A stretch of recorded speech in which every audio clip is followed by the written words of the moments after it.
Oke, assalamualaikum warahmatullahi wabarakatuh. Di siang hari ini saya mulai kedatangan shockbreaker ISS tipe Geset A.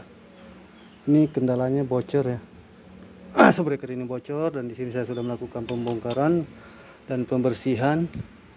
Sama ini ada karet balonnya. Karet balon ini ada karet balon udara.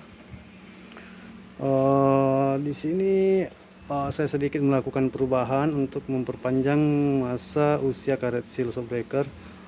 Ini adalah karet karet peredam atau karet peredam hentakan ya, karet peredam atau karet stopper hentakan ini. Di sini saya mengubah dan menambahkan suatu per peredam. Ini fungsinya adalah meredam hentakan pada piston ini.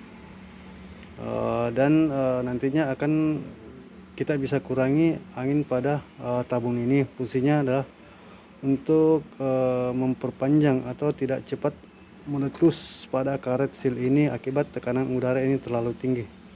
Akibat tekanan udara tabung terlalu tinggi, makanya di sini saya kasih per, di sini saya kurangi tekanan udaranya supaya seimbang ya teman-teman, supaya seimbang dan tidak cepat pecah pada karet seal shockbreaker ini.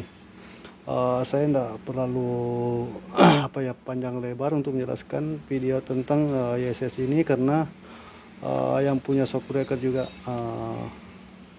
mau diambil ya buru-buru. Ini sebenarnya sudah terlambat ya, cuma ini saya buatkan video dokumentasinya supaya orangnya juga bisa lihat ya. Dan yang lain-lain juga bisa sambil belajar atau melihat hasil servisan dari SRS Suspension Makassar. Oke, mungkin sampai di sini saja video singkat dari saya. Sekian dan terima kasih. Assalamualaikum warahmatullahi wabarakatuh.